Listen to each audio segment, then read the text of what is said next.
like a carnival bark.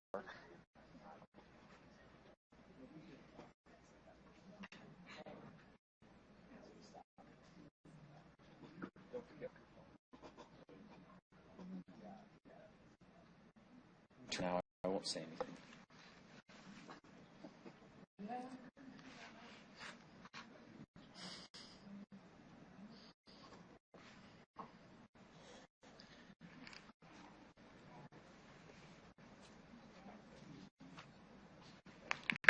Order, please rise for Mayor Michael Kerr.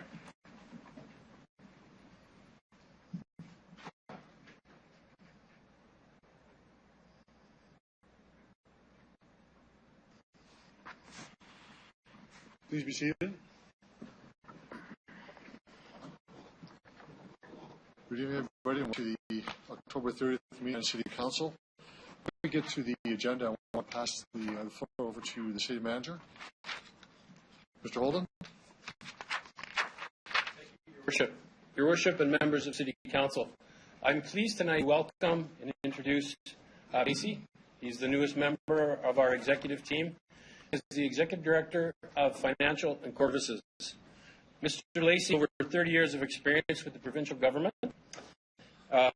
His experience includes time working with the provincial, the Ministry of Health.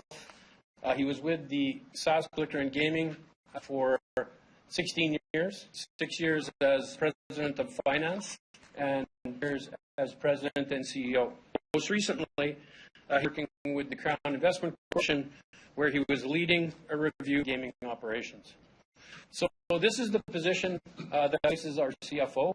We've moved away from the C nomenclature. Myself, City Manager, I no longer go by Administrative Officer. We eliminated Chief Operating Officer position 15 months ago, and now, to be consistent with our, we have an Executive Director of Financial and Corporate Services. But the position has all the duties, responsibilities, and associated with the previous CFO position. So I want to welcome Mr. Lacey to the City of Regina, and he brings a lot of experience that will serve our administration, providing advice to council and the community well into the future. So thank you. Welcome to the City of Regina. Under the rules of council, one free pass. This is your day. Councillor Bryce, move concurrence in the agenda, please. Yes, that's what I'm doing. Now, there's a change you may want to. There's a change in report. Yes. Right. Second for that, please. Councillor Bresciani. All those in favor? Opposed? That's carried. The minutes from the last meeting on 25th. Councillor Hawkins. Second. Councillor Flagel. Errors or omissions or comments on the minutes? All those in favor? Opposed? Carried. We have two delegations on delegation notice, bylaws, and related report. Shana Stock.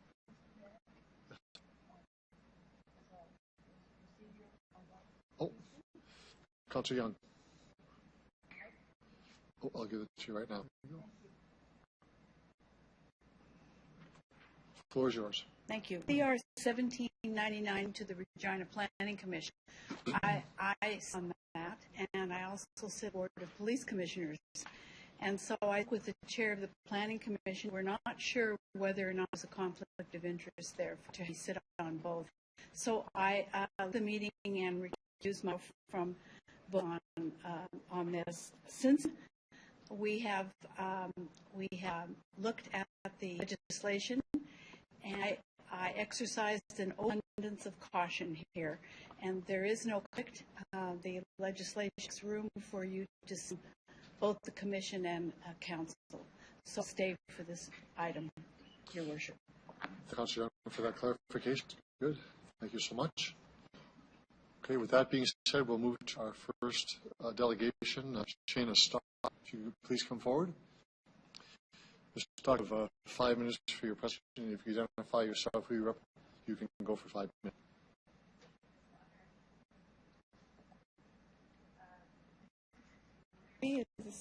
Mayor, as Mayor Fougere said, my name is Shane and I'm representing the Harry Community Association, the executive director there.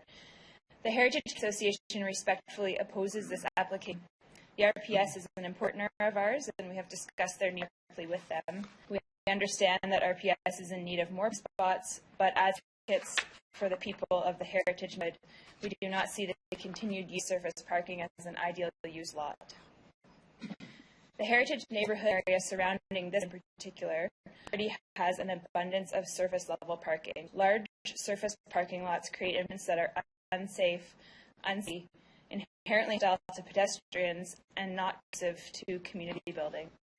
Allowing this lot to continue to be surface parking for 8 more months is in direct contradiction to the vibrant, safe, healthy inner community that the Heritage Community Association is, and the inclusive, attractive, and sustainable city that the City of Regina envisions. Core neighborhood sustainability action supports our position. It encourages density or mixed use development along major arterials to Saskatchewan Drive. And this is in Action 5 under Strategy 3 in that plan. 2 of the activities involved in this action are identify necessary zoning modifications and make amendment medium density mixed development and develop a parking strategy for mixed inter-city development. Sustainability Action Plan also encourages us to implement Saskatchewan Drive as a green board with pedestrian priority, with live-work studio housing. A surface-level parking lot goes against this vision. The application is not aligned with the official command, which calls for intensification in existing urban centres, proactively and strategically promoting cycling, carpooling, and transit choices, calls for investing in active, safe public routing, pedestrian-friendly and lively streets, and advocates for mixed-use transit development in urban centres and corridors. These are among many points in the OC that are not supported by continued use of this lot for parking. In 10, RPS asked for a 10 contract and received 5. The current application for 8 more years includes a promise to use time to find a solution to their parking needs. The original 5 years has been an ample time to investigate and develop a plan. Our preference for this application to be declined and for the lots to revert to MAC R4A, which would allow for commercial, residential, and or use development on this as per the core neighborhood sustainability plan. We understand that RPS is working on a plan for expansion that will include addressing its parking needs. We look forward to seeing this plan when it is available. In the meantime, we encourage City and RPS to think more creatively about how we can work together to lessen demand for parking through carpooling or transit incentives, or meet the existing needs in others that do not continue to negative impact the neighborhood in which RPS makes home. If this contract is extended, meant that it is for a maximum of 2 years, with no possibility of renewal after that, I promise to find a solution to their needs in that. Thank you very much for the presentation. There may be questions, Council. There are. Councillor Stevens. Thank you. Thank you, Shayna, for coming today and for this report and for bringing attention. I'm curious, what's your sense of the community's response to the proposal to accept this contract zoning application? We know from interaction with our community members over the years that surface parking is not appreciated, especially in the quantity we currently have it in the neighborhood already. So I have direct interaction with residents about this particular app, and I think people probably have about it.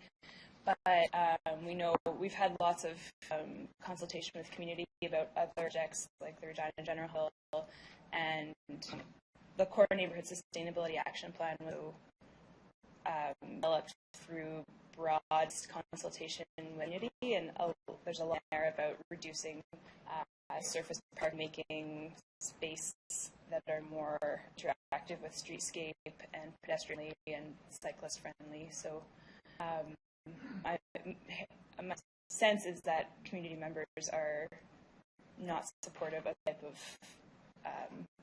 continued use of areas in our neighborhood for parking. The second question relates to your reading of the OC as well as the plan the visions for that community. What attempts have you seen to implement some of those programs or those initiatives, like bicycle lanes, the streetscape actually defined with trees and so on? Councillor Do you Stevens, see any towards this? Councillor Stevens, in a point of order, we are talking only the parkade, or part not about the community action plan, which is a separate item. So just keep it to subject matter, please. I'll let you answer this one question, but we won't put beyond this one question on the. You can answer this one. Well, I have two plans that we're probably talking about. Core Neighborhood Sustainability Action Plan, CP. I'm more familiar with the Sustainability Action Plan, but I think lots of parallels to them. I haven't seen anything in relation to promoting bike lanes. Maybe that's thing, but it hasn't come to my attention. And things like promoting trends, I haven't seen anything there really. And the answer to the question or not. Yeah. Thank you, Councillor Stevens. Other questions of the delegation? Thank you very much. You can return to the gallery and we'll to our delegation. Chief Evan and Gerald Kay. Please come forward. For the record, if both of you can say who you are, who you represent, and you administer your presentation as well. Good evening. Thank you very much, Your Worship. Councillors, my name is Evan Bray, Police for the Regina Police Service, and I did receive the go-ahead to incognito tonight from Worship. So you got me undercover. Gerard Kay, the asset for the Regina Police Service, is with me as well. Your Worship and Council, we're here tonight to ask for an extension to the contract parking zone at 05 Saskatchewan Drive. The City of Regina Real Estate Branch, half of the Police Service, made application for a contract parking zone in May of 2011, requesting a 10-year contract. At the time, the police was entering into a renewal study to identify term space needs in parking for the Regina Police Service. It was the 10-year contract would allow for the city and the police service to collaborate on a solution to the parking council. At that time, it approved a contract May 30th of 2011. During the 5-year period, City Management Services and the police completed a facility renewal study with the assistance of a consultant. This reaffirmed the parking constraints the contract zone to address. We continued with the City of Regina to the most economic and practical solution current and long-term facility parking needs. Police Service actively works with communities we serve, including the Heritage Community Association, which our head is located within. We partner with the job who resides across from the track parking lot, provided parking to their staff and during Oktoberfest, Mosaic, annual Christmas concert. Understand the concerns brought forward by the Heritage Community Association and fully support their long-term development goals that are in line with Regina, the official community plan. The police service continue to actively work with the City of Regina to find alternate solutions, contract parking zone, and perhaps in the requested period less than 8 years. That's the part of my presentation. Just anecdotally, I just want to say things. We are great, I believe, community partners with the Heritage Association. In fact, give Shane a credit because she emailed me this morning and said, just so you know, Chief, this is what I'm going to say. We had a meeting about a month ago where we sat in her office and talked about the parking challenges that we have. So we get it. But we're also actually a broad provide parking to our in-scope employees contained in our collective agreement. And we have roughly 600 employees that at the Regina Police Service, foreign and civilian. We try and parking that's in fairly close proximity to headquarters, and parking that is secure in the nature of the work that we do. I've had parking breaches as recently as a month where people ever followed the parking lot, which is unnerving enough for an officer going home. But when it's a civilian member, it causes challenges. So being able to have fairly close to our building is something that is essential. We do have plans to the existing location that we here talk about tonight, 1505 Saskatchewan Drive, and we see this just bridge to get us to a longer-term sustainable plan. So it's very respectful with which Shana and I have spoken in the past, and we both understand where each is coming from, and I'm hopeful that we can get to a resolution that brings us to a point where we can find something term and more sustainable. Thank you. Good. Thank you very much, Chief Bray, for your comments. There are questions from members of the council. Councillor Murray. Thank you, Your Worship. Chief Bray, thanks for bringing forward. I'll get your an answer on this question. Because there's two at the RPS, 7 a.m., 7 p.m. changeover, there's a significant amount of overlap in that time. Would it create that essentially the service requires twice the needed it has because of that changeover and the overlap? I don't know about twice the need. Shifting is definitely a complexity to deal with, and there's a lot of shifts. 2 day shifts, 6:30 and 7:30. We have a swing shift in the afternoon. We have a night shift. Our intelligence division or investigative division, which is closed, they on a different shifting pattern together. And then we have civilian police personnel work in CPIC or the communication that they themselves have their own shifting pattern. So one thing that is challenging for a lot of employees is, for example, the public transit, which is something that Shana brought up. Public transit works very well for work a regular Monday to Friday day shift. Be very challenging for shift workers, as can because although I live next door to Gerard, he's on a different shift than us, so carpooling can be a challenge. I don't think double the thing is very, but what we do see challenges, we have a lot of people that work, and then we might bring in shifters to do some training. We do block training in the spring of every year. So there are times where we're spilling out onto this in terms of parking, and then there are other times where it's no problem to find a parking spot in our scramble parking lot.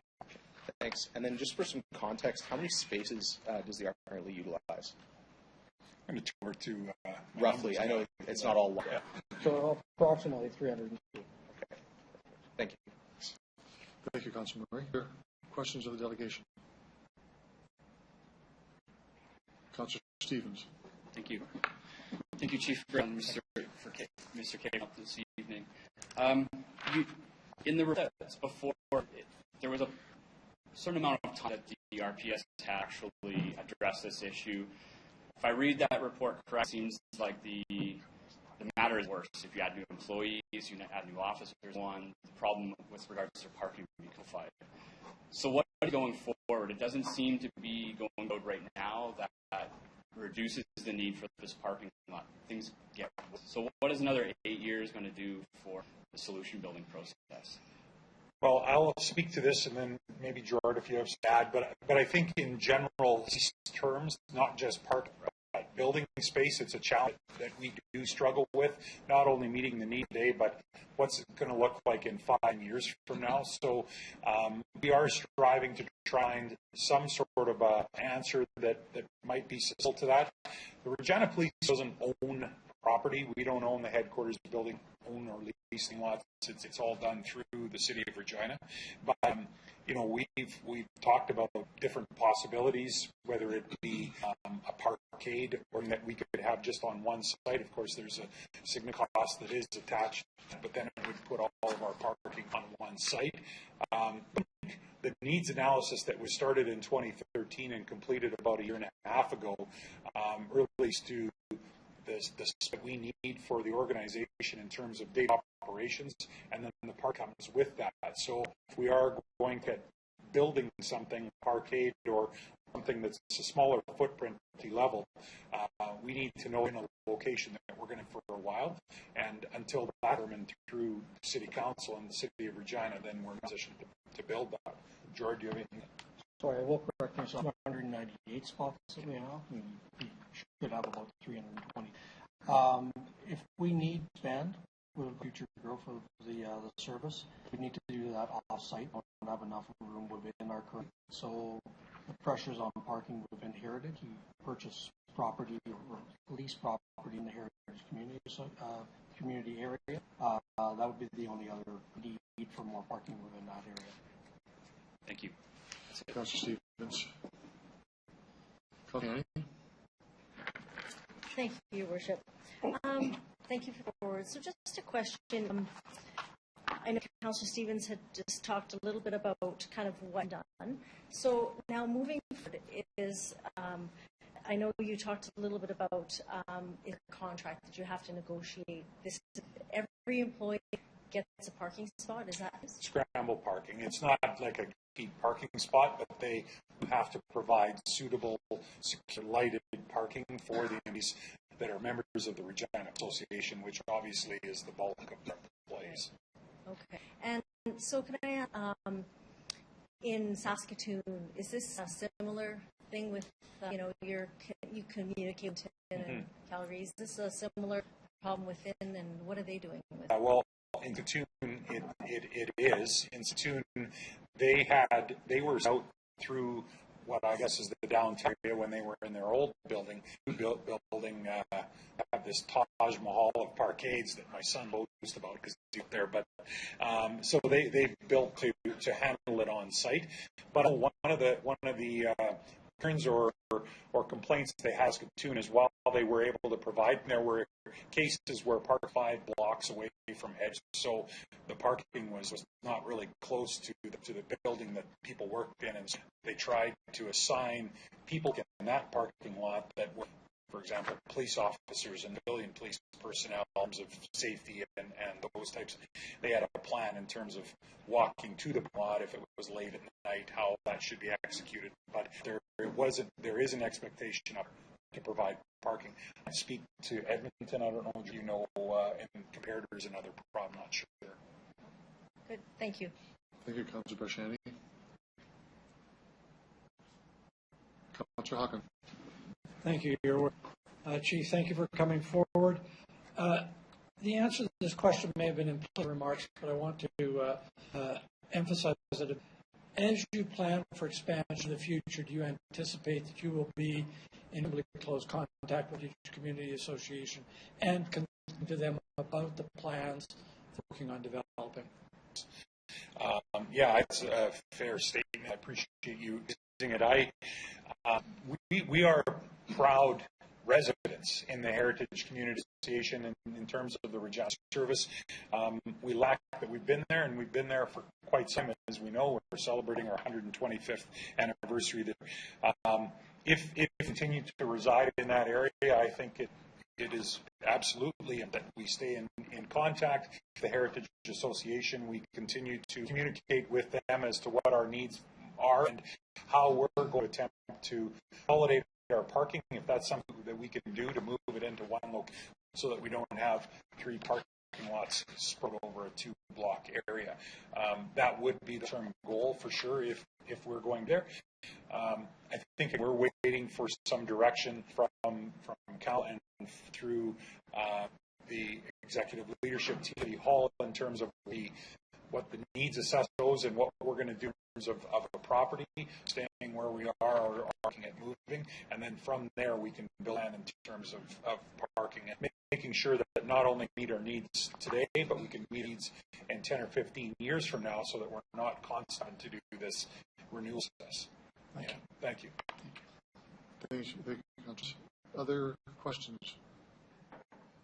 I have one. Oh, sorry. Councillor. Chief Bray. At the start of your presentation, you mentioned that your frame might be a little bit flexible.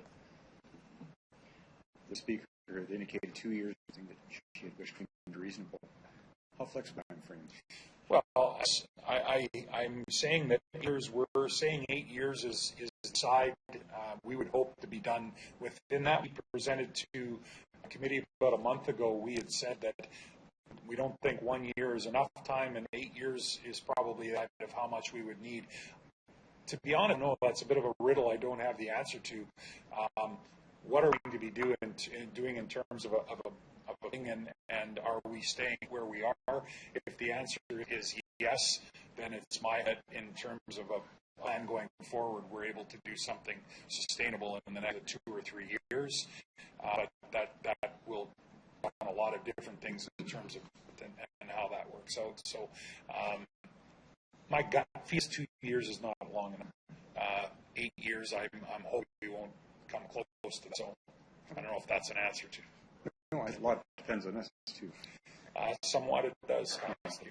Thank you. Thank you, Councillor Kelly. Other questions?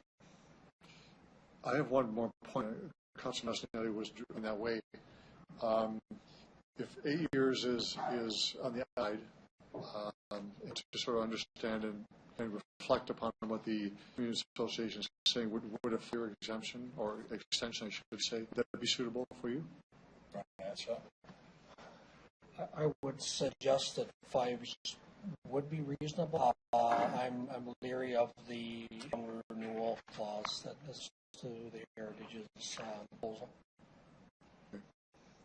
Thank you.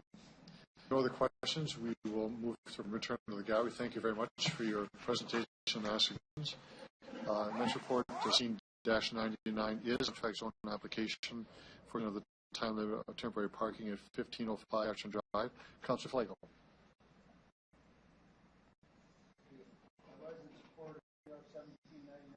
Contract zone application 16Z, have an extension timeline for temporary parking at 1505 Sass Drive. Recommendations are to amend the existing traffic zone for 1505 Sass being lots 35, 36, 37, 39, and 40 in block 290 and plan of the old 33. We talked this. We thought a good idea at Planning Commission that's been brought forward. It's a growth plan, something that's sustainable for the RPS if they're going to stay where they are. If the building is going to be retrofitted or it's going to be, then we'll look at it down the road. So. Seconder for the recommendation. Seconder. Councillor Bryce. Discussion. The recommendations.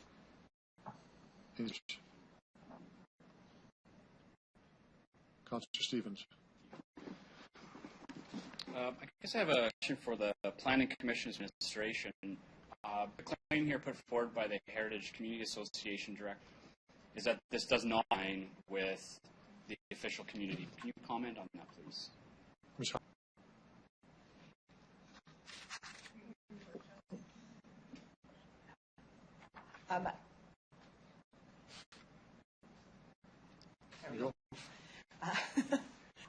I think at this point we do have policies within them that talk about surface parking lots. We have had this situation where we need to accommodate the zones. I think because it is contract with an 8, we'll be in a place where we'll be seeing those sites redeveloped into businesses and uses that would align with the OCP. It is a situation that's unique because it's an existing use, and the need to accommodate the parking needs of members is driving this. So I think it's a good compromise. I don't think it goes against the OC, just that it's a matter of time until a plan is put in place with RPC headquarters. So another question here in regards to the compromise that Shayna Stock has put on the table here about years. If the extension was to be decreased by the end of time, is it feasible the the Planning Commission could review again after that 2-year pillar extension? Ms. Harlick? Through you, I think at that point, we just want to make sure that the recommendations would allow for that. If it was to be written, there was some extenuating circumstances where they need extension, but we would need in place for the approval if we were to reduce it. I'd like to propose an amendment. And that would be to reduce the time to 2 years in accordance with the proposal that the Heritage Community Association Director. Do you have a seconder for that motion? Seconder?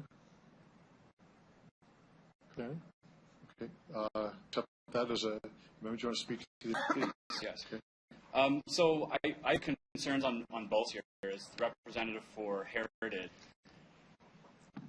I find the surface parking lots can spread quite easily, and I understand this is already established, and I'm pleased to see the consultation happening, and we understand that the RPs, as a member, is active in publication and engagement. I totally respect that.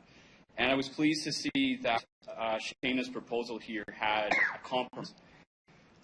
For the 2 years, the possibility of an extension at the point, 8-year horizon, I was pleased to see that 8 years doesn't seem to be required, but I understand how that works. You can wait years and years before you get to crafting a response. I'd rather see that done sooner rather than later, dealing with a potential amendment or a change after we come close to that 2 mark. I was worried in the report that there hadn't been any attempts in a period of time to find solutions. I understand the sensitivity shifts, the nature of the local and workforce that maybe the transit option we have on the table, as well as the other vehicular option, might not be as suitable. But I don't see them in here seriously in the planning commission report. So that's my reason for reducing it to 2 years. I'd actually like to hit the gas pedal and start de-surface parking lots, which are continuously in the heritage neighborhood as well as in town. Thank you for that. This will be the amendment. Councillor Murray, can you take the chair, please?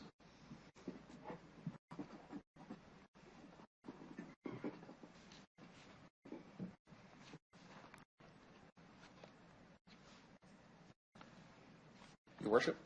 Thank you for that. I'm going to speak against the amendment, and the reason is fairly forward. I don't think there's enough time for the RPS to realistically find another alternative point. In favor of 5 years. I think that would be a conflict between the 8-year extension that's proposed and what is being proposed by the Community Association. By saying this, I'm not in any way undercutting the importance of what the community is saying, where they want to see a greenway along Saskatchewan. We all want to see that as part of the plan. I don't dispute that at all. But I think the issue is related to the growth strategy for the police, where it will be in the coming years, and what that is an important decision that has to come forward. I'm hoping relatively soon. But there's a contractual obligation to provide parking for their staff. And that is hard to get around that when there isn't else in the area. So I guess that we look at this again, and if the motion is defeated on years, I'd like to see a discussion on 5 years as a compromise between 2 very short and then obviously very long. But as it stands now, I can't support 2 years. Thank you.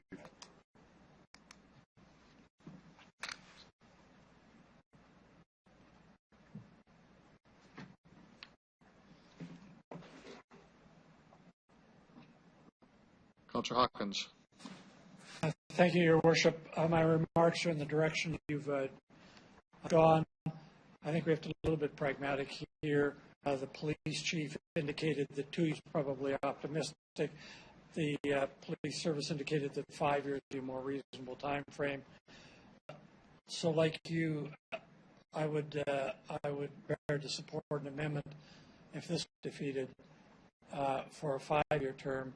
I also want to say I'm not sure where the police service is in collective agreement negotiations. I can imagine that those collective agreements extend beyond a 2-year period. So there's a reason why I'm for 2 years, maybe a little bit. I won't support the amendment for 2 years, therefore, but I'd be happy to move an amendment to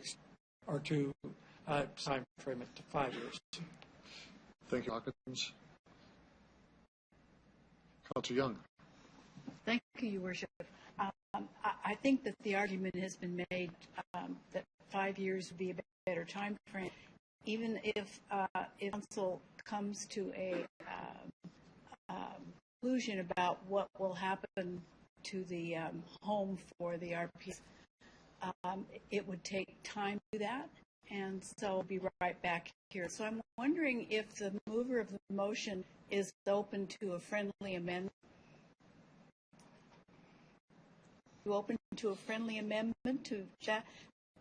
Arguments about the association are excellent, and I think we all understand that and don't see parking lots along. But if you would a friendly amendment 5 rather than 2. Councillor Stevens. Okay. So we have a friendly amendment to go to a year. Yes. Opposed to 2. Yes. Des Floor, I'll accept that as a friendly amendment. Move to 5 years. 2. Thank you.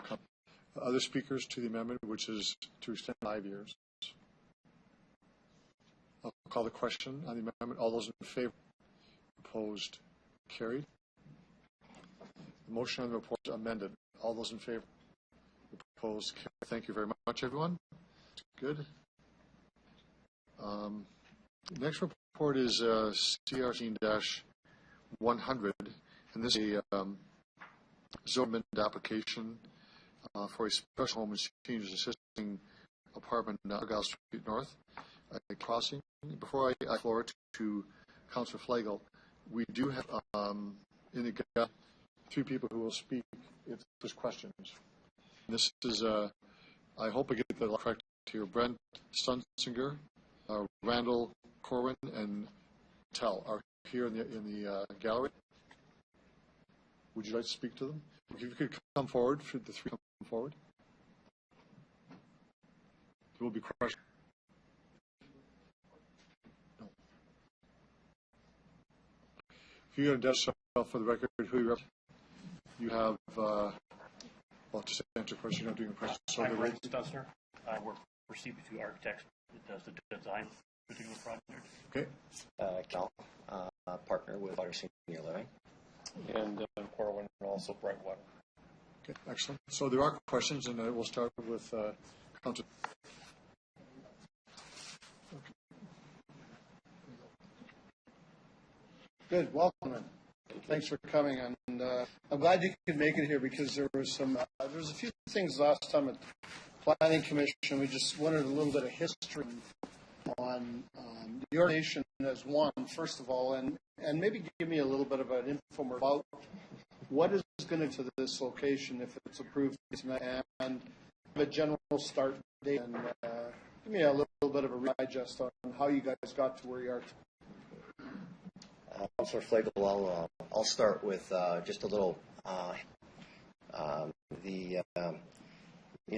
It's been quite an adventure from back in the 90s, the region of the old Center Street land. Our family had a desire to accommodate senior housing, and we did. There's retirement, there's healthcare facilities along University Drive, and but one step further, and we could accompany senior living with my partner Ren and I, and we are now our future building here in Regina will be our in Saskatchewan and our 8th in North America. And we're really excited about being back in Regina. It's our home, and it was important to bring our product back. We change people's lives. This is our community, and I wanted to bring it back here. So anyway, my partner and architect, they can talk more about the actual project, but yeah, the first Brightwater, the case stand, how did that come? What was the main cost of that building? That was interesting because we were at that time involved with Victoria, partner and I. We felt that there was still a need to compete with our own project, and we memory Alzheimer, a standalone would be what was needed in region. We did that, and ironically, ended up in that facility, and it continues this day. It's been sold to extended care, and they're doing a fantastic job there. But that was an interesting, and we continue now. We're moving off with our new project, our new version. Right. Being the council area, I want to thank you for recognizing that the north is the next to be. So I appreciate it. And there are a lot of seniors up in here, but I also understand that it's not just going to be more of a level 1, level 2, and then you've got your memory care as well. So it'll be similar to what Brightwater was in the East End, or a different model altogether? What you really have is a hybrid, and we did 116 units up in Saskatoon that was really similar. Up from the building is for intermediate care and retirement living. So it's a combination. People can move in and maybe need some limited care, but as time on, they may progressively need more care. What's unique, even though we initially led our communities personal care homes under the Care Home Act here in Saskatchewan, if you look at the spectrum of care within that literature, Brightwater Senior Living has historically been upper end of the acute. And so our facilities are actually, we have licensed nurses for hours a day, and our executive directors in charge of the building are typically licensed nurses.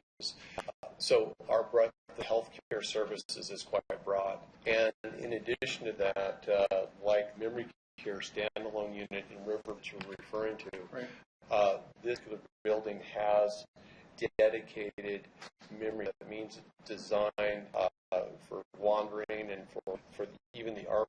The building, the staffing pattern, everything is designed around memory. It has its own entrance, it has its own dining room. And what's unique in the north, as you kind of alluded to there, in upwards of 6 in our demographic and our look at the neighborhood, we're serving about 80,000 population, and what's unique is that from a healthcare point, there's really nothing there. Of material, there's a sprinkling of some small personal care homes, these single-family homes that have been converted. We don't even nursing home up north. We've been in discussion with our governing bodies, community licensing, along with the ministries of health, discussing for years about what's the next day. And this building in particular is going to be so unique in that we've elected, even though it's not necessary type of licensure, but we're electing it as a non-combustible building. That allows people who have to age and become bedridden. It just gives the building a much more capability in terms of breadth of services that can be provided long term. That's a much bigger topic, but Ascension North, there's really nothing else, and that's why I think this is such an exciting project for that. Thanks for all that. Appreciate the information. One more thing is that you being first to actually hold in Capital Crossing. Right. When are you going to do that? If this all goes we're prepared to do it immediately. Okay. And ready to go. Would you also be able to talk to Con Winners to get up there? We could utilize some of them as well. I think you sold some Costco. Yeah, Costco thing is done, but there's the 1%. Sure. But this is a start, and I think if you feel like you're the catalyst to do that, look at any other area to build something like this again? Up north. Up the side? We're looking around Regina. Right. What's interesting about the product that we're delivering here is really defined as intermediate care, long-term care, retirement living. Right. We're providing is something in the middle. And for our aging infrastructure, as most of us are probably aware, it's a big issue that's coming at us in terms of what we need of our beds. And at present time, at Brightwater, we've done an analysis over the last couple of years in concert with other government groups here, and we've determined that about 30% of the nursing home population that exists now in our long-term care settings could be accommodated under programming at Brightwater Senior Living. And so we're really looking at a demographic shift. Right. It's not just North Regina. If we're Regina, there's other locations around that we've got our looking to. Gentlemen, thank you very much, and good luck with this project. Okay. Thank you, Michael. Councilor Bray. Thank you. Through your worship, thank you for coming forward. And yes, when I read this coming to the Planning Commission, it is very exciting. I think it's very important. Our seniors do need a place. But as I was reading in this, I also read that there's also going to be housing for people with special needs. Is that correct? Can you just elaborate on that? Or? Absolutely. So, and I might defer to Brent from a zone standpoint. One of the, when we stepped through, and we had previously, we had two other projects here in Regina.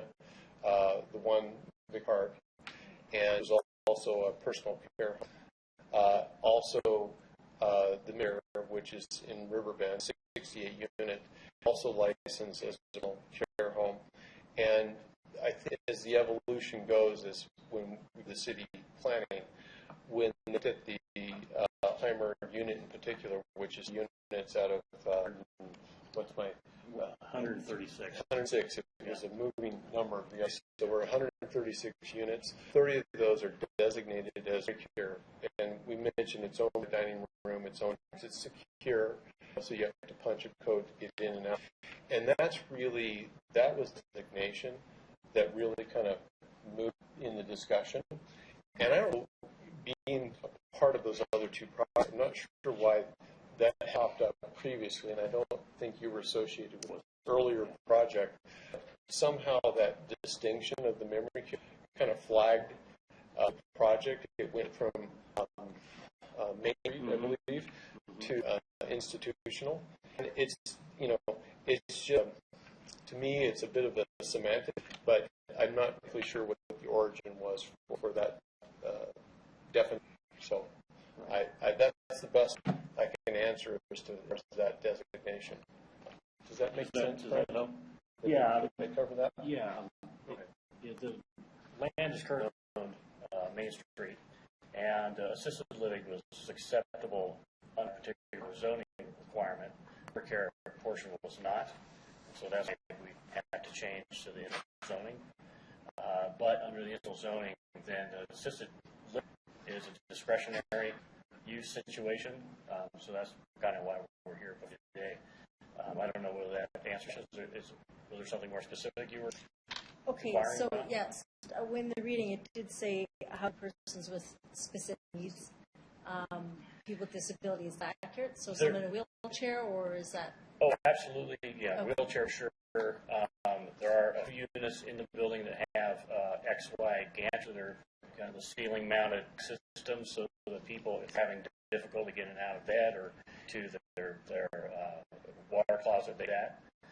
So we don't need that. Okay, but independent is what you're indicating. Somewhat independent. Yes.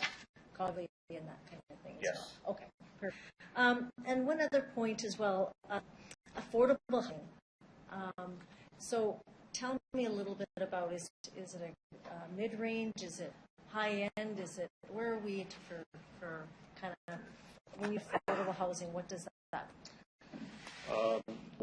When we set out these projects, one of the things we do when we do our initial market studies, and these are presently on the private pace now, there has been discussion over the years about how governments may play actually into supporting, because you have the rent portion and then you have the healthcare portion. You combine those two, it's not a expensive number. Healthcare is an expensive thing to deliver, and so that's a broader discussion about where this product fits into the needs of the community. Certainly in those types of actions. When we talk about affordability, that's a little bit of a slope in terms of the definition. One of the things we do at Water is, because we understand if someone, our average is about 80.7 years old. and so when you're adding housing, health care, and a little anecdotal here, but we don't go put Crown Mold. Right. Okay, it's beautiful. I think aesthetic. When you walk in, you're going to say, wow, this is beautiful. And when an interior designer tries to help us pick all the right colors and match, and it is a beautiful community. but we go to great lengths to try to keep cost basis as low as possible because there is a ceiling in terms of what people afford. And the spirit of what Brightwater, what we're to do, is there's a broader story at play in terms of long-term care, intermediate care, where the government fits in terms of reimbursement to providers, and we would very much be a part of that solution. And so we're setting out to achieve that. And this project in particular, we're trying to showcase, and I mentioned the non-possible, which is not an exercise, right?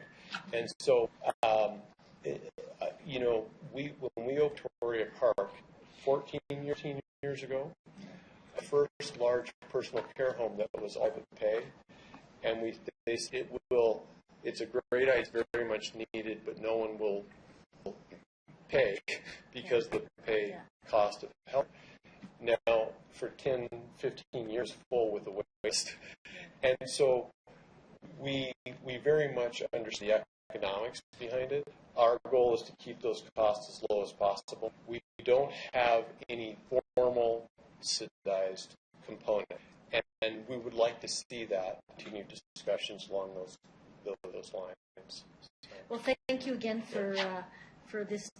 It's very exciting. It's something that is very in the community. So, thank you. Thank you, Councilor Bergevin. Other questions? Thank you very much. You turn to the gallery. When I look at the report, this is seniors living in low-rise on Argyle Street. Hegel. Thank you. 17-100, and it is a zoning amendment application. You mentioned Main Street to institutional district use application. Basically, memory care is the gentleman. This is at 1325 Argyle Street North. You have a second for that, please? Good. Thank you very much.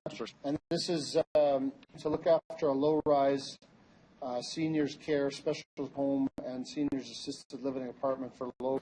And again, at the address at 13 of Argyle Street North, be approved. And it's consistent with the plans attached to the report. It looks like a fantastic little nice building. And I've looked at the one on Riverbend, and I'm hoping that we can do something similar to this and let these guys get going on this. And with the approval of you guys, the council tonight, it would make a step in getting this area then started. If I could just, this summer opened up Argyle Street North, and reviews from people. There was a little bit of controversy at the beginning, rave reviews, because it gave us another out, another safety hazard out if something was blocked. The south end of Argyle or Pasco Gate East, now they have Argyle Street North through. Wilco is doing a great job putting in the park, doing the landscape, boulevards, the rocks, the trees, everything, and it's going to, I mean, if it was in full blossom, a mini Albert Street. So I encourage you guys to drive by because it's one of the impressive little areas in the north. Now, I have one question. It's going to open up. The developer is going to need Big Bear, and I think that it's close to being the second lift of the lift of asphalt. I don't have time. I know it's developer driven, but are we going to have this road open before the next week or so? Big Bear all the way through to Pasco Street. Ms. Howlick? Through your worship, I'll ask Ms. Folk to answer that. Ms. Folk? Through you, we're working very diligently with the developer to open it as quickly as construction passes our review, and we're continuing to work with that. Thanks, because I know when with the developer and the opponents here to the building, it would be important to have that road done so that they utilize it for vehicle, get it out, and then you can use that road at Rochdale and Pasco Street for their big trucks and all their steel and metal and wood and everything, bring it right there. And they're right on the north end of this, so that'll be good. But I'll leave a couple more comments for the end. Thanks. Thank you, Council. Other speakers support. Would you like to debate? You've got 3 minutes. Thanks. I was kind of serious about helping our developer bringers and HomeSense and the rest of this, because this is going to be the next one, and tomorrow, Wednesday, we're bringing our second through on this land and very close to this building. So it's just going to start coming together, and you're going to be getting tired of hearing me talk about them, but you'll have to bear with us. We'll have to bear with us. Yeah, and you too. But being an East Ender, Evan and I have been working on a bunch of things, so appreciate it, and hopefully I can get full support of this. Thank you. For the speakers, because we closed debate out of the speakers, so speakers on the report, I'll call the question. All those in favor? Opposed? That's carried. Going to bylaws now. Councilor Murray.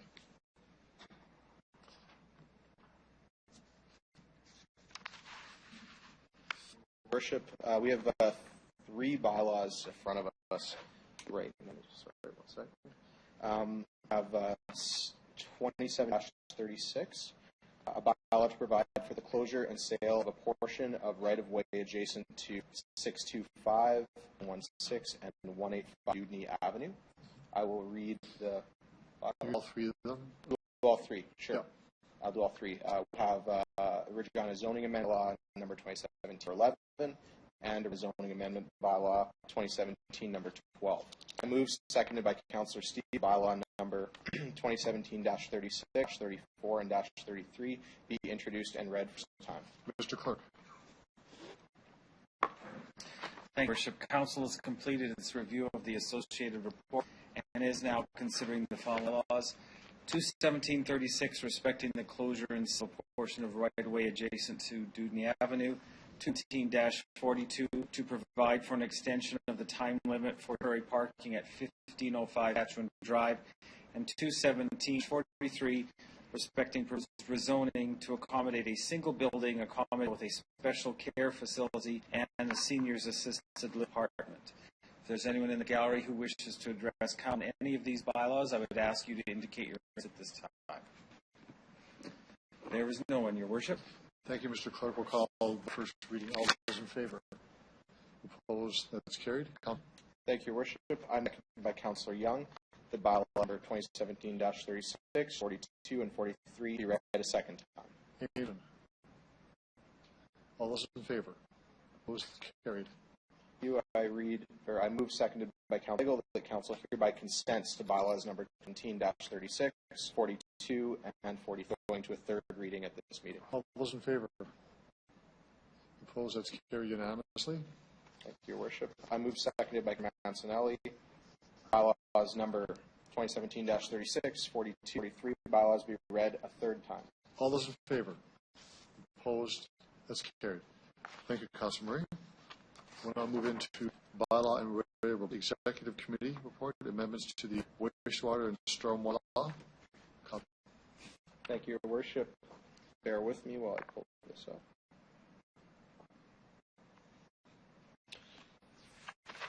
This report is in regards to a limit for access to wastewater entering in with the Western Potash Corporation. We have 3 recommendations in front of you that key commercial terms for supply of the water from the wastewater treatment plant to Potash Corporation as outlined in the report be approved in principle, that the Executive Director of Transportation Utilities be authorized to negotiate any final terms, that the City Clerk be authorized to execute the agreement as well as any ancillary agreement, and that the report be forwarded to October 30th. So, Councilor, you have report 101 there in front of you? Yes. Sorry? Thank you. So there's a different report. It's a different report other than same subject matter, but different. Sorry. I will retract. This is actually the 3. Is that the amendments to the wastewater? Amendments to the wastewater. Yes. I apologize. The amendments to the waste storm bylaw include a rate for providing access to receive water as identified in this report be approved. Amendments to the to 2003-69 be approved to delegate authority to the executive director to negotiate any terms. This is for short-term agreements. That's correct. Yes. Can I have a seconder for that, please? Councillor Fender. you like to speak to the issue any further, Councilor Murray? Nope. Thank you. Any discussion on the report? I'll call the question in favor. Opposed? That's carried. Of the bylaw. Councilor Murray.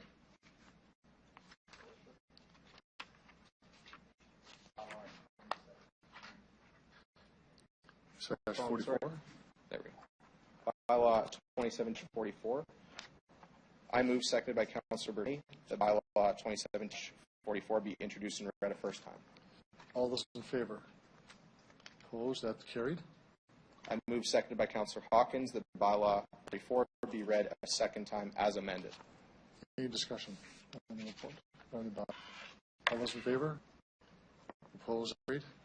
I move, seconded by Councilor Finn, that Council hereby consents bylaw 2017-44 go to a third reading at this meeting. All in favor? Opposed? That's carried unanimously. Thank you, Worship. I move, Councilor Bryce, the bylaw number 27-44 be read time. All those in favor? Opposed? Carried. Thank you, Councilor Murray. Would you mind taking the chair, please?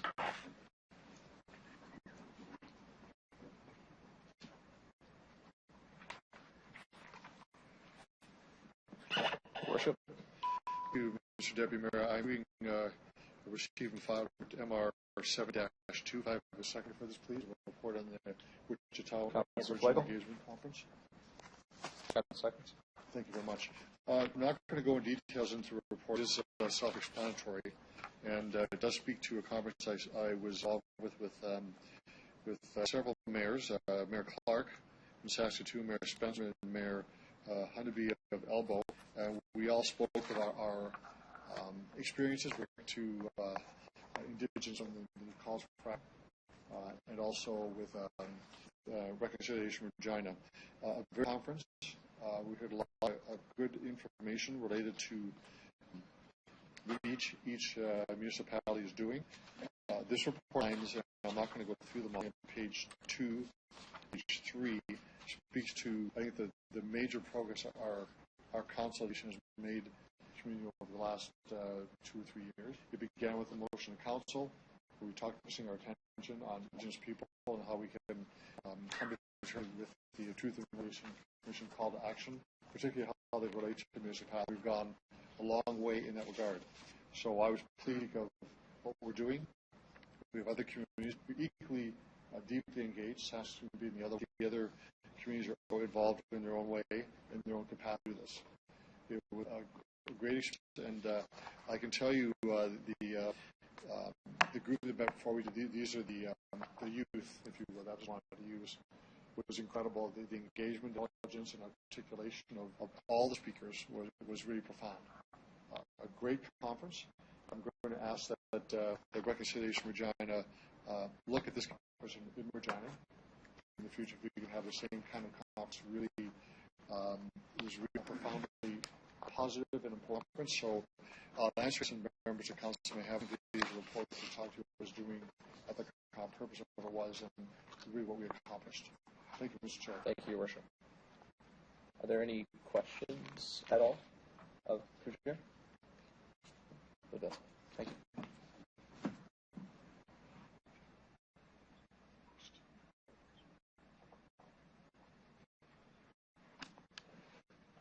Questions, I will call over the report. All those in favor?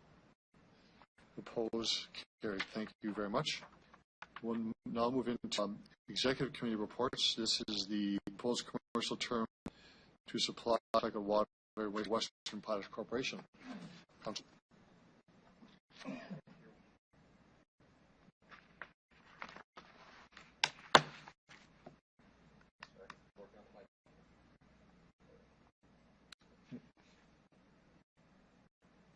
Here we go.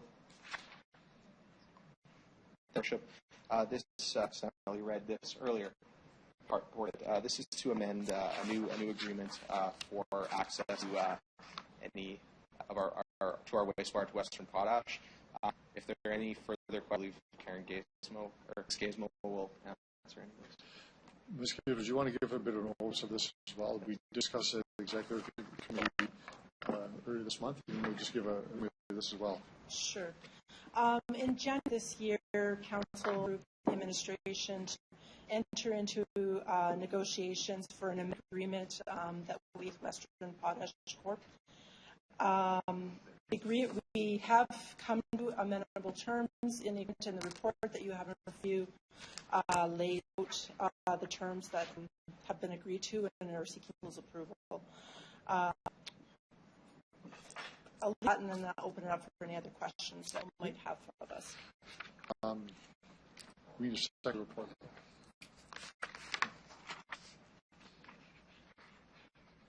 Any speakers on the report? Councillor Stevens? Thank you. Just a few follow-ups on the questions I'd asked at the executive committee meeting. First discussed this earlier in the month. I was wondering if the administration could walk through the potential uses or the alternative uses of gray. In this case, we're selling access to effluent, to wastewater. Down the road, if we develop a gray water policy, we can act, or we actually have the capacity to use this and are not used to actually put on in mine. What kind of course of action might we have? So if we find a use for this, other than just putting it underground, selling capacity, what options are on the table for us? Ms. Gazewell? Your Worship, and then I'll ask Ms. Wills to help me with this. Certainly the report was previously passed and the bylaw amendments that were made for other issues other than, say, a potash industry to come and have access to recycled water. There are potential uses in highway construction. Other industries aren't solution mines. Ultimately, the water can be retrieved and used for a variety of purposes that would keep it out of the lake and river system. I'll ask Ms. Wilson if there's any additional that she could provide. Ms. Wilson? Through the chair, Ms. Gates covers some of the uses. There are many potentials that could be developed over the period over any particular period.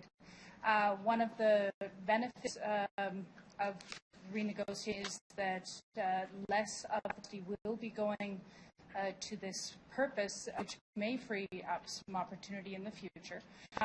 Regardless, any reuse tend to be a good option rather than simply returning that water to the creek. We continue to work with our related water security agency to ensure that the overall watershed is being used appropriately. Thank you.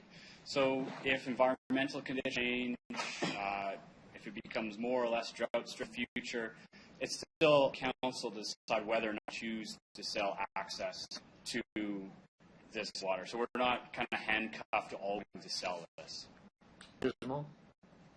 Your Worship, in order for potash to access water from us, they have to have approval and a permit from the security agency prior to gaining access. So they actually are the regulatory that will regulate whether this is permissive or not. Thank you.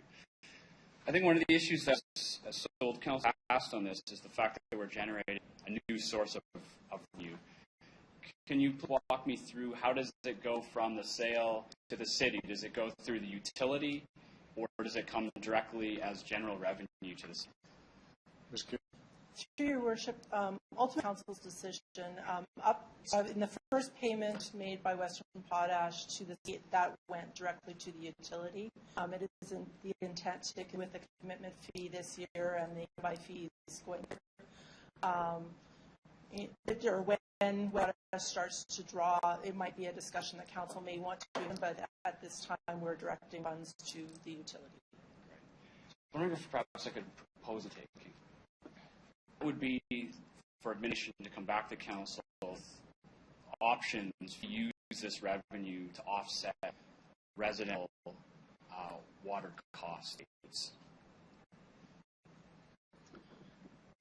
Ultimately, all revenue goes to the utility. goes into balancing the utility model that covers all of the costs associated with providing water, wastewater, drainage services that is fully funded through a resident's utility bill. If there's other revenue source, certainly offsets what needs to be funded from that. So essentially, it's the sale and the metered rate that would be calculated into the overall cost of running the utility.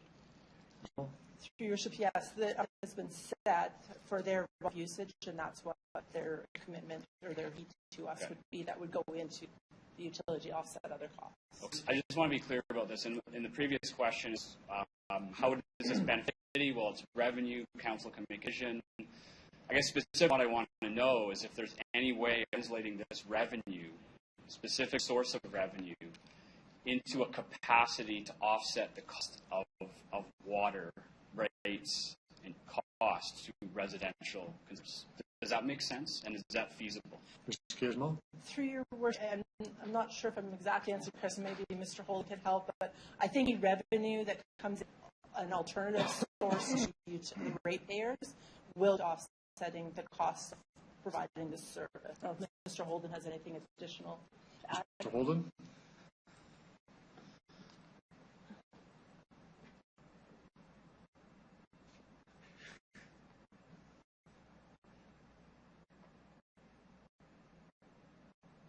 Get there. Okay. Takes time. Are you? No. There we go. Through your worship, after that, I was simply going to confirm that Ms. Gizmo is absolutely correct. So any revenue opportunity that we're able to secure, whether it's the sale of water, new revenue find to from greater options, all of that that goes into the utility, and as such, there'll be more funding available for the utility. Ultimately, the rates that we charge to homeowners and commercial users would decrease.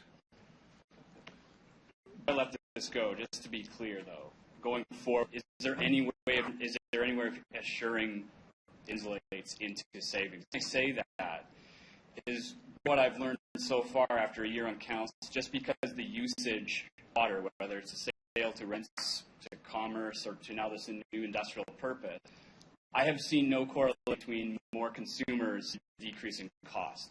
Does that make sense? I want to see this revenue linked to facilitate reduction of costs to residents. The reason I'm pushing it is because I haven't seen until laid out.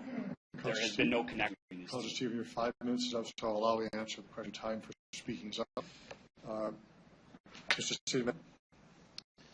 Through your worship, I'm going to defer to Wilson to go into a little more detail. But of course, the utility model includes all of our operating costs, our capitals. It funds the studies that we undertake.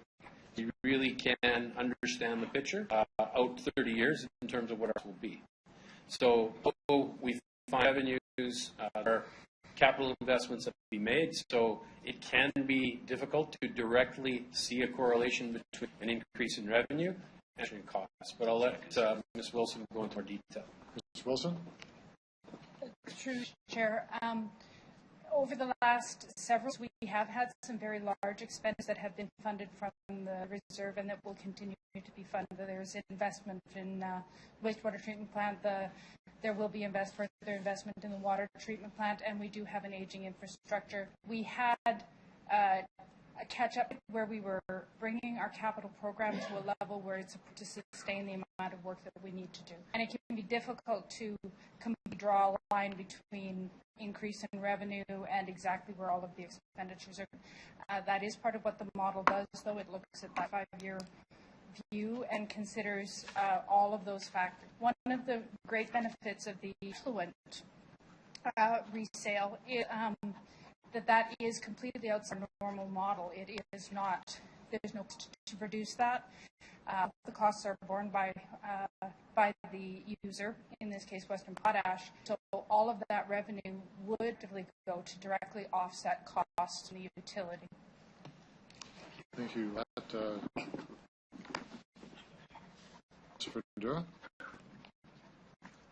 Thank you, Worship. Question is on the discharge into my creek. The discussion is that right now with 70,000 cubic flow, or 36%. What is it enough or not enough of flow? Because the report states too that there are positive, there's pros and there's cons on how much flow we produce into the creek. Gizmo? Through your worship, currently Water Security Agency regulates what was charged or how much flow there is in the creek. Believe, or my understanding is, even if we had flow from the wastewater treatment to the creek, that would allow for to come directly through the creek path or from Buffalo Pound or other lakes into the creek, and actually it would have maybe better quality if we were to discharge. So count for what we're not discharging and supplement it with natural flow through the system. Okay, so follow up. So that means is that we don't have anyone who's going to control what our recycling water is, or? Ms. Gizmo? Can you repeat the question? Is the watershed controlling every discharge, or that's up to us? Ms. Gizmo? So we could have zero discharge creek. We have no problem with that, correct? Your worship, that is my understanding. I'll ask Ms. Wilson to provide some information Water Security Agency has provided. Ms. Wilson? Through you, Mr. Chair.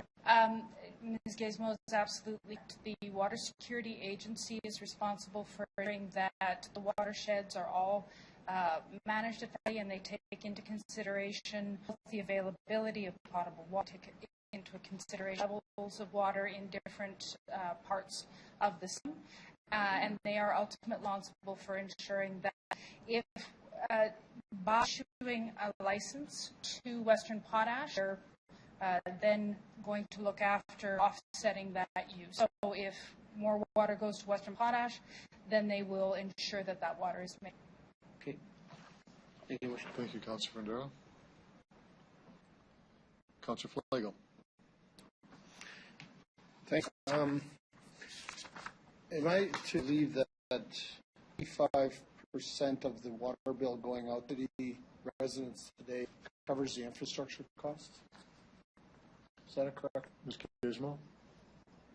Your worship, I'm going to ask them to provide an answer. Wilson? Through you, Mr. Chair. 80 to 85% does sound like an appropriate in terms of the fixed costs of our assets, the pipes in the ground assets, whereas more like 50 to 20% would be the cost of water and pumping and things like that. Okay. So if we did nothing, what would happen to the water that we sell to Western? If we did nothing, we didn't sell to Western, what would happen to that water? As opposed to if we said, where would that water come from? So if we did nothing, the way we generate recycled water that's generated from the wastewater plant is discharged into the Waskek. So it just flows and we get $0 for it. Okay, that's what I wanted to find out. I thought that was the answer, but Thank you, Councillor Flagel. Councillor Bresciani. Thank you, Your Worship. Just a quick, I want to be very clear. So the commitment fee is $200,000, correct? Ms. Gizmo? Through your worship, correct. And will that be paid in 17 or 18? Through your worship, that's for 2017. Okay. And then every year after 2025, 100,000? Correct. So that would be $1 million. Is that $1 million? Really good. Yeah. So after, the question I have, though, is that if Western Potash decides Potash is not coming up, we're doing this, that's if they can actually step, or we decide for some reason that we step away. So is there any other fees, or is that it, we walk out $1 million? Ms. Gizmo? Through your worship, I'm going to ask Ms. Wilson to walk through their portions of the commitments that have been allocated to future purchases. If 2026 they don't draw all of that commitment standby fees that have been paid would no longer be eligible for credits for them, and it would be revenue that the city kept. So if their draw date was late, that might be the decision. If they were to walk away, there's no fee that would be paid back. So I'm just trying to get an idea of what do we end. Perhaps Ms. Wilson has more. Ms. Wilson? Through you. That's absolutely correct. If $200,000 paid this year, $100,000 every year from now until 2025, intend to draw, 50% of those fees be eligible to apply towards their first year's wastewater purchase.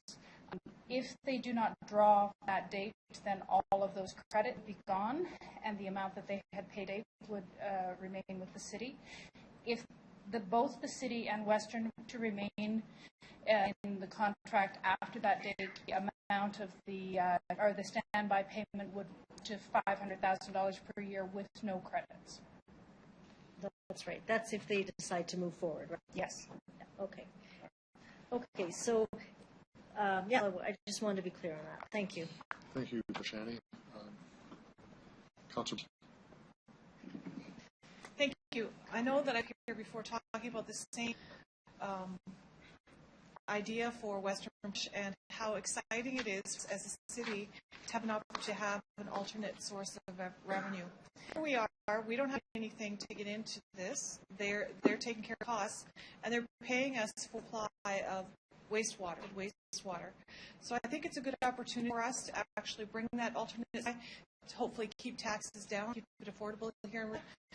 I hope that they do use it. When they do use that water, we actually get 4 or 5 times as much money. So I think this is a good opportunity.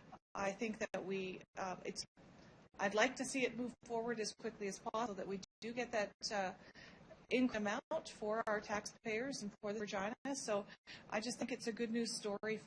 I just wanted to add that as my 2 cents. I was hoping to come up with a financial vision for our new way, but, I'm just thinking it's a good news. I don't want to put him on the spot too much. Ask him any question you want. Exactly. Councillor Bryce. Gets to the report. All those in favor? Opposed? Thank you very much for that. To Finance and Administration, several reports. First is on an amendment to lease fee for the Regina Flyers, Inc. Councillor Hawkins.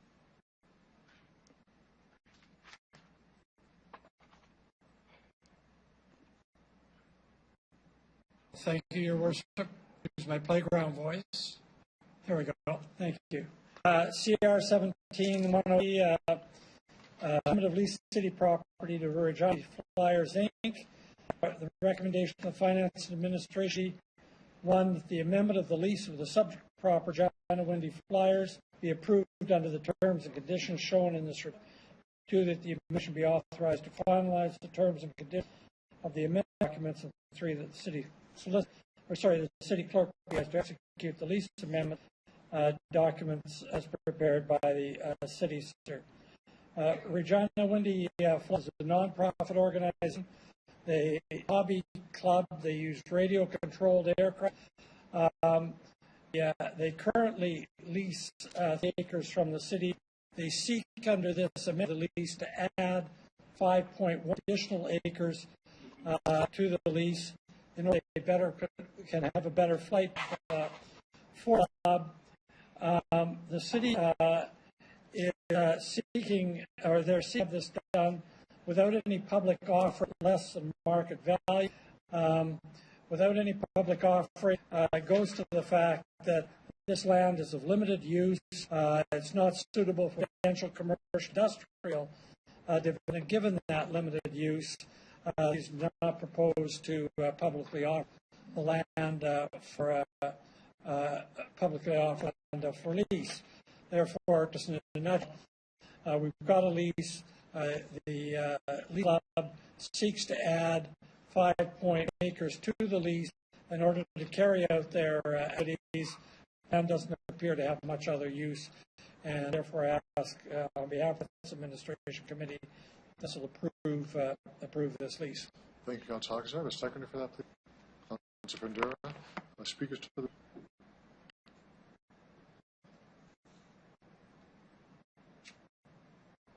Councillor. Thank you, Worship. Right, in support of the recommendation, I feel that it's a good use of the land. I mean, it's a non-position. There's a lot of things going on. And just to remember, the land sensitive. I mean, you can't use anything but aquifer, other things that's there. So, I'm supportive of this. That's the reason I'm moving, Your Worship. So, expect, I'd like to hear everyone doing the same thing. Good thing. Thank you. Thank you very much for that. Other comments on the report? All those in favor? Opposed? Carried. The next report is 17-104. Note that we have a different distributed to prior to report. This actually is on the crisis service property at 1654 11th Avenue. Councillor Hawkins. Thank you much, Your Worship. As you just pointed out, CR 17-104, hard copy on the desks. Councillors, this is a similar kind of situation. It's a lease property at 1654 11th Avenue to Mobile Crisis Services. The recommendation of Finance and Administration is one, a lease of a portion of city-owned property located at that address. Mobile Crisis Services proved consistent with the conditions stated in this report to the administration be authorized to finalize any other commercially relevant terms and conditions, and the city clerk be authorized to execute the lease agreement as prepared by the city solicitor. The land has been leased for the last 20 years by Mobile Crisis Services. The Mobile Crisis Services provides a 24-hour crisis intervention service, city child welfare services, and emergency financial, as well as suicide, farm stress, problem, council crisis service. The lease currently in place is at market value, but it's probably that's not being made available to the public. And what's requested of County here is that the new lease approved without the land being available to the public, that recognizes all the very long tenure of Mobile Crisis on for the lease, 20 years. Secondly, that the services that are provided to the community are critical services to people in need, and that the market rate is in it for this lease. So basically, this is a request of Council to approve the Finance and Administration recommendation that this be extended. Thank you, Councillor. A seconder for that report, please. Councillor Melly. Discussion report. Pretty important service they provide. All those in question? All in favor? Thank you. All those in favor? Opposed? Carried. Got ahead of there. Next one, report 105. This is a 2018 reserve balance. Councillor Hawkins. Thank you very much. Recommendation to the Finance and Administration Committee that no transfer be made between reserves at this time. There's two things going on here. First of all, this is a report, a yearly report required to Council on the state of our reserves. It's a very complete report. One of the things that it does is it sets the reasons why we have reserves. That discussion has gone on this year. There are 4 reasons, and I'd just like a moment to set them out because they're so clearly stated here. One, we use our reserves to fund future capital expenditures and other range anticipated expenditures. 2, support allocation of costs of long term to ensure users for the costs of replacing us. 3, the reserves the effect of variable or unanticipated expenditures, and they provide for one-time requirements. And 4, the reserves optimize the use of debt to finance new capital projects. So the reserves aren't just a pot of money that are sitting there to be spent willy-nilly. They are, in fact, the function of our whole responsible capital program. This report sets that out very clearly. It's there in the future for reference, referenced by any of the public or the media to refer to as needed.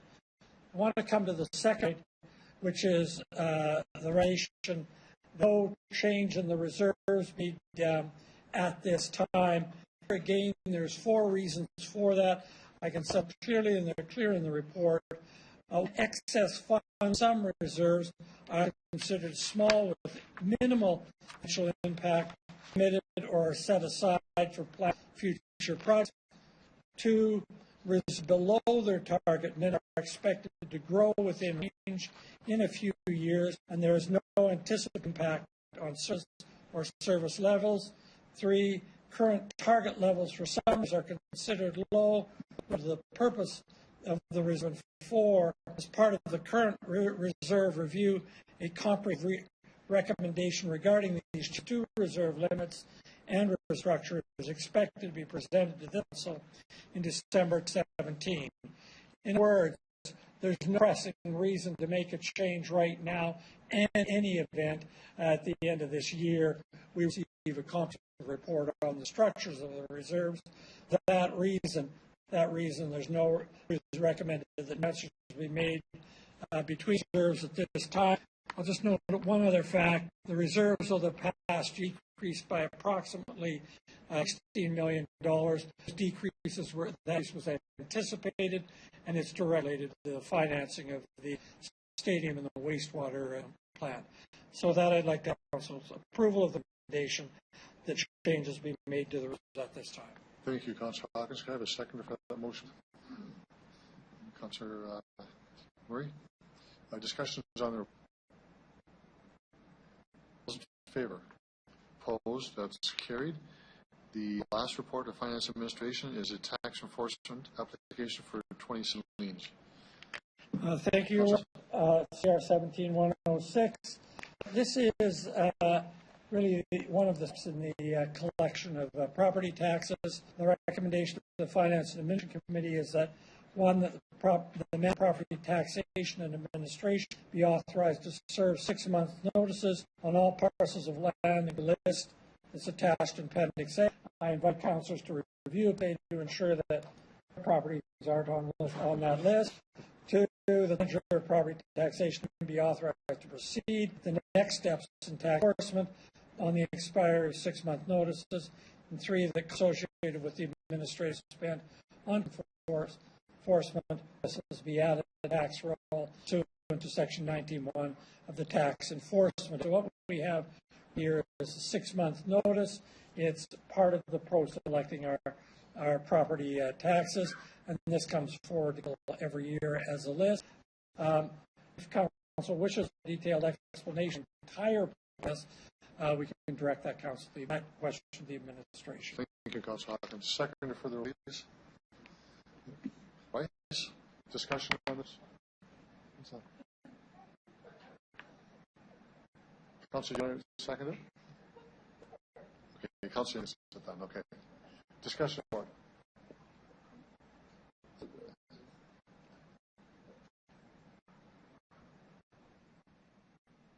Councillor Vendera. You got me. Oh. You're the one that's... I jumped in. To your worship, hopefully people watch on TV, maybe not. The question would be, we do have a limited plan that if someone hears of property taxes, they don't come on and close the doors and leave their house. How do they reach us? If anyone's listening, just to give an explanation how they can reach us and work on some kind of payment plan or make things easier, Your Worship. Ms. Howlick? Through you, we do work opponents for them to come and pay their taxes. I would Ms. Bryden to go into the details. We do have our TIPS program, and we do ask that we like the program. We'd like more residents to sign up because that's a program that pays on a monthly basis and helps ease the burden of paying your taxes in one sum. But I'd ask Ms. to give details about the process that we work with applicants in arrears. Bryden? Through your worship. Ms. Harlock is absolutely correct. We do have the TIPS program, customers to pay currents. For customers that are in payment deadline and perhaps tax arrears, we also work with them to set up monthly payment plans so that they have a monthly payment program to get caught up into current taxes and then signed up on the tips once they're current. Okay, so just to you with one more question. I know you want to go home. Tips program. If I go on a tips program, it costs me more for the taxes that I pay, or it's the same thing? Ms. Harlech? Through your worship, it's just we calculate a monthly calculation and you pay your payment. Okay. Thank you, worship. Thank you, Councillor Fundera. Councillor Brown. How does this list compare to last list? Through your worship. Ms. Harlech? Last year at this time, about 420, and we're at 423. 6 less. Okay, just see a difference. Thanks. Thank you, Chris. This is the report. In favor? Opposed? I have permission, Councillor Young, on the proposed licensed restaurant. Councillor Young? Thank you, Your Worship. I bring forward C-17-107. The Regina Planning Commission approved a discretionary use application for a licensed restaurant, 1055 Park Street. It's an 80 licensed restaurant in an existing commercial building that's zoned light industrial, which means that since this restaurant is a discretionary use. The thing that will house the restaurant was before council several years ago is a nightclub that was asking for approval to be a strip club, and council turned down that request a few years ago. Since then, the property is a 2-story commercial building. It's redeveloped and accommodates industrial offices and retail. The restaurant occupies a portion of the building. It's really an interesting restaurant. It's called Round Table Board Gamery, and the restaurant, as you looked at the drawings, has tables. It will have a games library, and it will have a game store where you can buy board games. And so individuals or groups of individuals or families can come here to play games together, which is a different take than everyone on the phone individually playing games by themselves. So I'm online to see if I find more information. And there is one of these gameries in Alberta, and it's quite popular. People come for food and drink, and families come, and children have day parties there, and they all play board together. Because it's a discretionary use, a park is important, and there are 182 stalls on site. The 16 stalls needed for the restaurant are going to be well accommodated. The surrounding land use light industrial, and it would be implemented by the development of the proposed light restaurant. And there are other restaurants here in the area as well. The requests follow the OCP Goal 4, an employment area that has service amenity catered to employees and customers. There was only one positive comment sheet received public. So the Commission was keen on this. They recommend that you approve this restaurant. Thank you, Councillor Young. Second the report, please. Councillor Flagel. Further discussion? Councillor Flagel, you up next. Okay. The floor is yours. It was brought up at planning. I don't know if it was me that asked. Somebody asked if it was me, but this used to be Whiskey Jack's nightclub restaurant. Then it was empty. Then it was defeated for a strip club, and then further by the provincial government for not a strip club. But why are we reapplying when it was already a working bar restaurant, and now we're reapply for a bar restaurant? I'm not quite sure. We already had it approved once. Why are we doing it again? Worship, I'll ask Mr. Earl to go through the process of why the application had to be. Okay. Mr. Earl. Your Worship, the use reference, the Whiskey Jacks, was classified as a club under the zoning bylaws as a separate land use from a licensed rent. So was treated as a different list than the licensed restaurant council. So, if I could, so during the day, Whiskey Jack's was a restaurant. You could have lunch. It's different because it was a nightclub, and even the restaurant during the day, nightclub at night, it's different than application here, is what you're saying.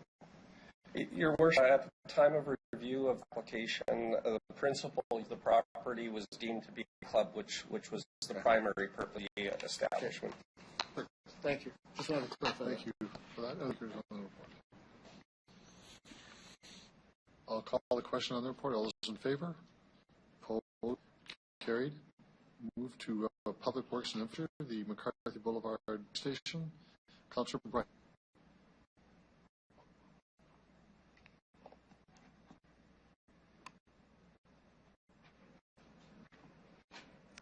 Thank you.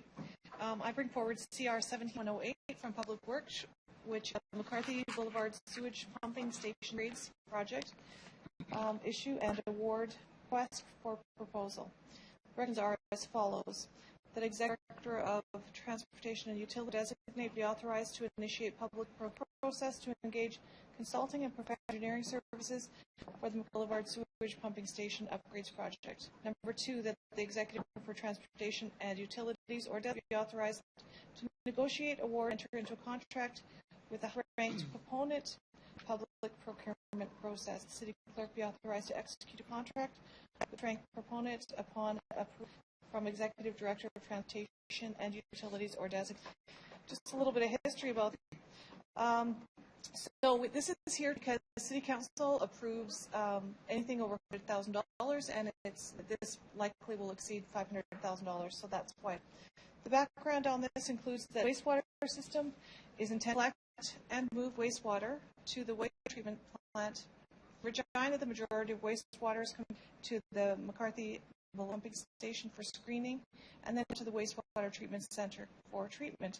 Ideally, water flowing through the McCarthy Boulevard pump station would be from household, commercial, industrial, seasonal type water, and relatively consistent throughout the year. That has seasons. We have a melt season where we have lots of snows and sometimes rain, and that changes things. So upgrades to be made because as it does in most cities.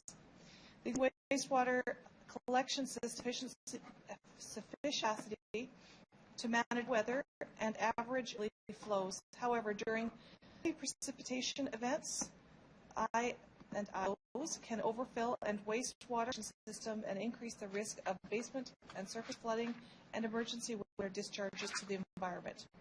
So avoid all that. That's why this is here today, so we can actually start the process to some of those issues that we've had with heavy rain in the past and move forward. Thank you. Thank you, Councillor Bryce. Second for the report, Councillor Massanelli. Speaker report. Michael? Thank you. I'm thinking Donald might want to ask this, but with the grades to the wastewater treatment plant that we're just going through, we'll be able to reduce the amount of workload at McCarthy, send it directly out there, or is McCarthy still going to have to absolutely clean it to the best of its ability and then send as minimal amount of sewage, I guess you'd call it, to the wastewater treatment? Or can we bypass using McCarthy Boulevard Station? We've got such a better high-tech system in the wastewater. Through your worship, McCarthy Boulevard Pumping Station isn't intended to clean it to a better quality. Pre-screening that happens at McCarthy Boulevard. The work that has just been completed or is being completed is a third floor that the capacity we have for taking material to the wastewater treatment plant. Okay, thank you for that. And also, just on the, we've had situations in the past, whether it be through stormwater, we've had nice odors come out of that facility. Are any of this stuff going to clean up that, or potentially, or why would something happen at the McCarthy station where we've had huge amounts of sewage smell through the north part of this.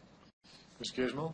Through your worship, I'm going to have Ms. Wilson provide an answer or question. Ms. Wilson? Through you, Mr. Chair. The odor issue at McCarthy Board be from a couple of different things. This year, I think we all experienced some odor issues that were part as we didn't have as much and therefore our systems just didn't out the way that they normally would during the season.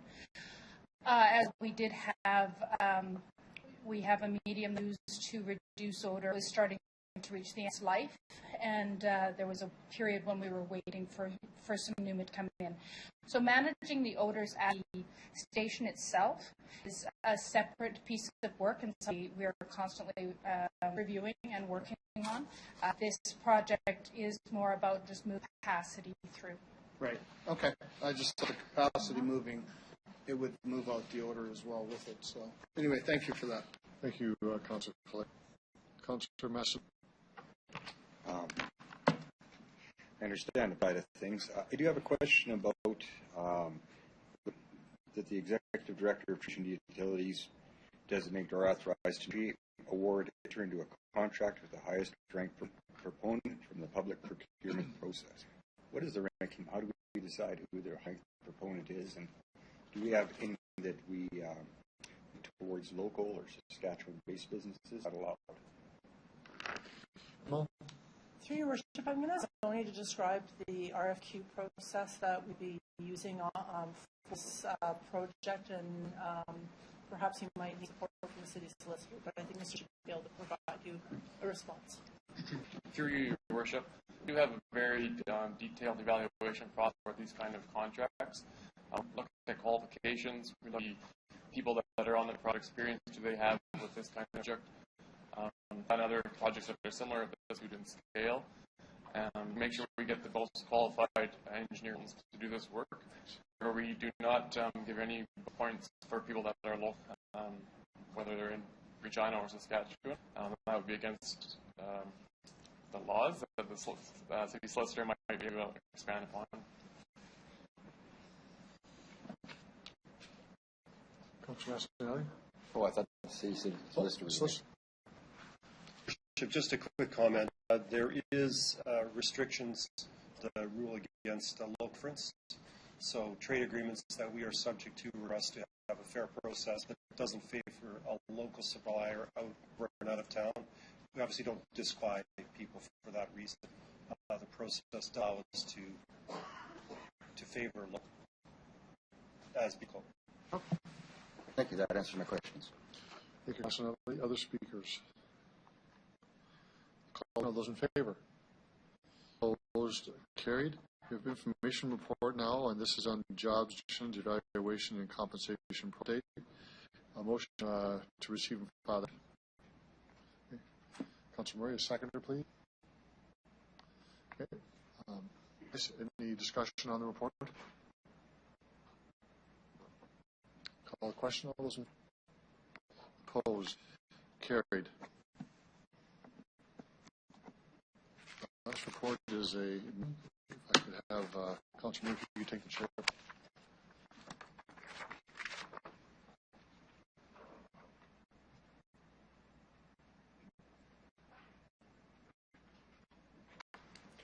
Your Worship, the floor is yours.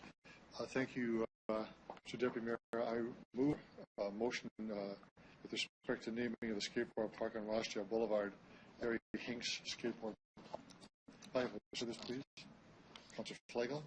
I'll read the whereas clauses in the resolution itself and encourage members of council to do things. A motion to wait the notice period to vote on this tonight as opposed to the next meeting of council, and then the motions. So it reads as follows. Regina recognizes persons who have made special contributions to through service in volunteer capacity on boards and commissions, or who have served as a representative to municipal, provincial, or federal government.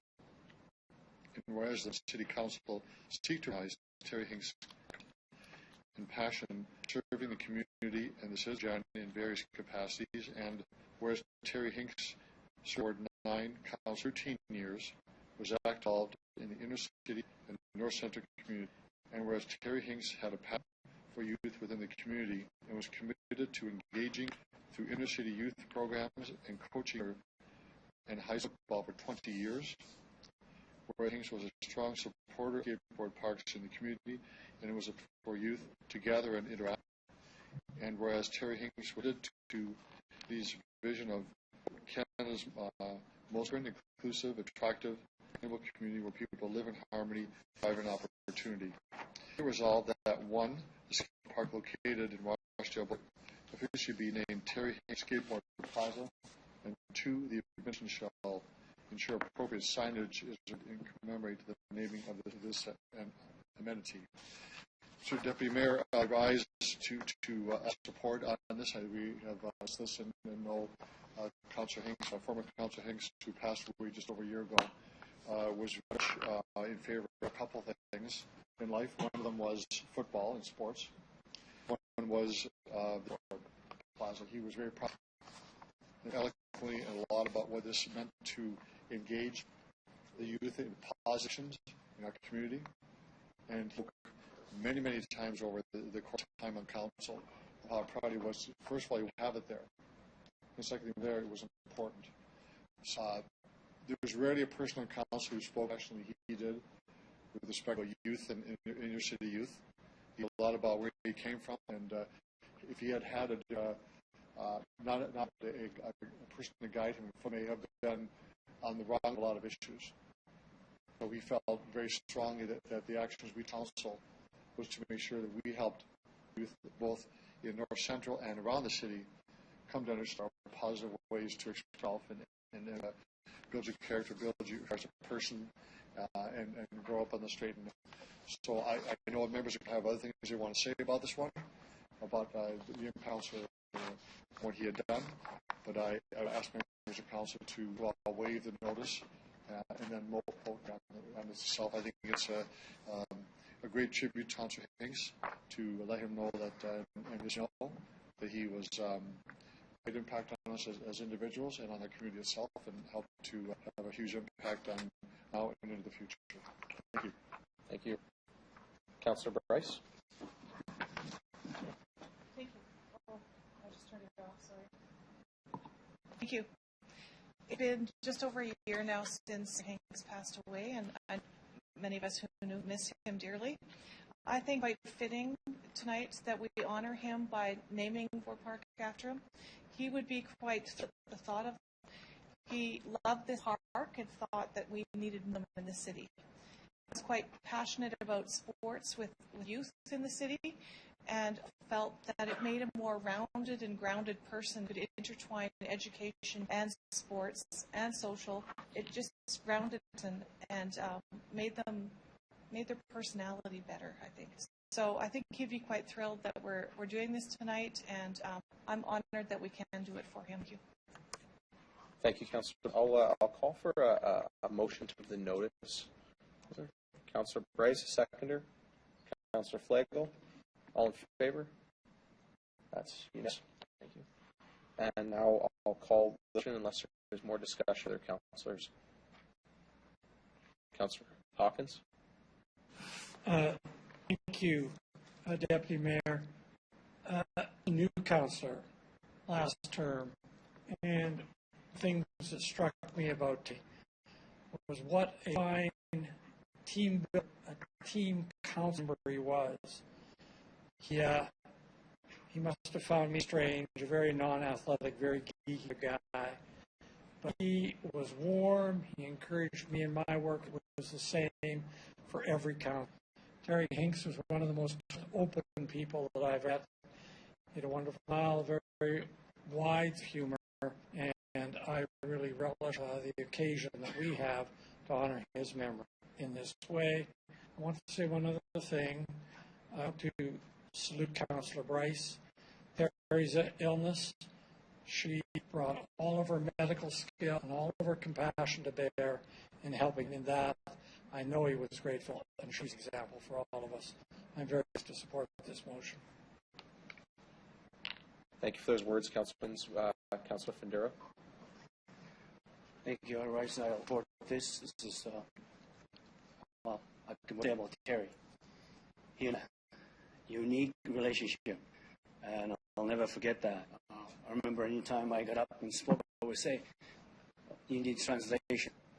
And for a while, I was young, thought we were getting bullied by him, but we had a special, unique relationship.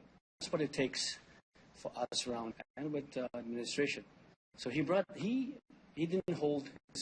didn't mince words, hold it back. He just said it the way he thought it. And so, name Park, and I know he wasn't about kids, and like I said, the mayor said, just in neutral city, and he was really, when you think about it, he had a passion there. It's a lot from him.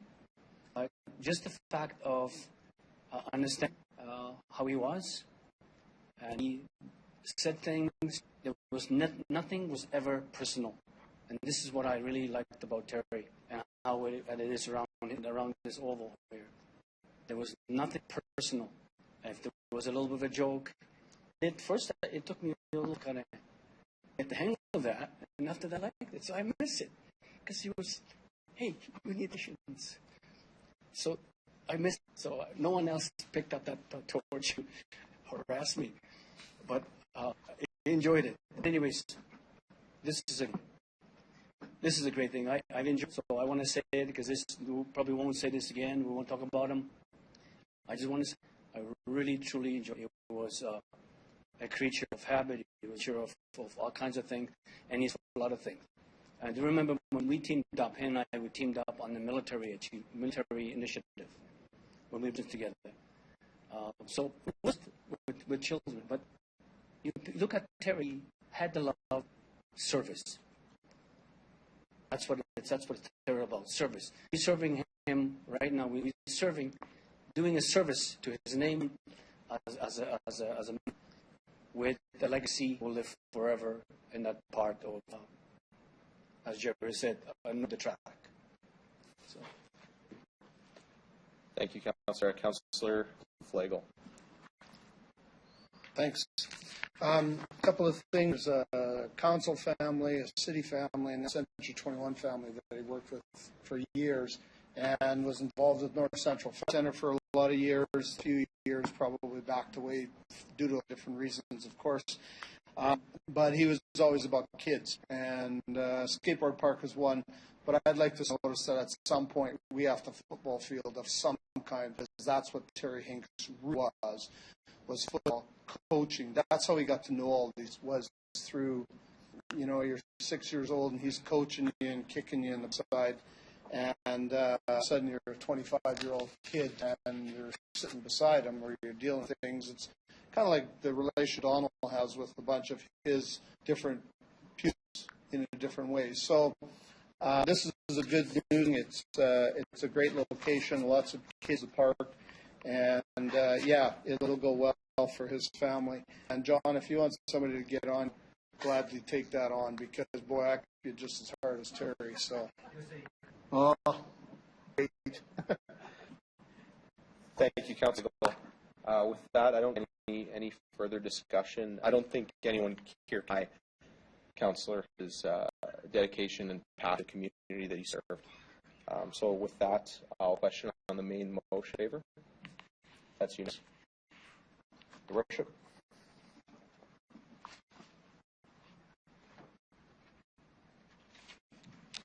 Thank you, Councillor Murray. Entertain a motion for adjournment. Councillor Price, a seconder, please. Councillor Massanelli, all those in favor? Opposed, carried. Thank you very much, everybody, and have a great evening.